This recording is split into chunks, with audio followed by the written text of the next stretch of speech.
Salah satu keluarga pemilik rumah yang terbakar mengungkapkan jika kebakaran berasal dari korsleting listrik dan percikan api menyambar bahan mebel milik korban yang diketahui merupakan pengrajin mebel. Diketahui ada 3 bangunan yang dilahap sejago merah, yakni di Jalan Temon, Kelurahan Depaten Lama, Kelurahan 27 Ilir, Kecamatan Ilir Barat 2 Palembang, tepatnya di depan kantor Lurah 27 Ilir. Dikatakannya, karena 3 bangunan yang merupakan berbahan kayu hingga kobaran api cepat membesar.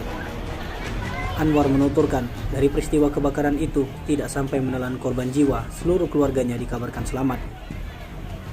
Yang tinggal di rumah itu adalah Adi, ada 3 orang. Adi istrinya, yang rumah di sebelah kiri itu rumah Edi yang tinggal dengan 10 orang lebih. Sementara itu pantauan di lokasi kejadian, kobaran api terlihat mulai mengecil hingga meninggalkan asap, sedangkan bangunan yang terbakar saat ini menyisakan beberapa yang masih rusak. Nah, terjadi baru nyamber rumah dia. Dari ruangan depan, Pak. Ruangan depan. Depan untuk mobil semua apa? Mobil mebel. Nah, dia buat mebel. Jadi di depannya nih. Nah, begitu terjadi nyamber rumah dia. Nah, terjadi rumah dia besar baru nyamber rumah TK. Mebel itu yang terbakar dulu ya, Pak? Yang pertama asal mula dari mebel ini. Apa itu, Pak? Konsleting apa cak mano? Ada ledakan enggak, Pak? Tadi konslet. Cuma dia besar kan. Nah, yang penghuninya nih yang cari ya kati. Oh, ada. Iya.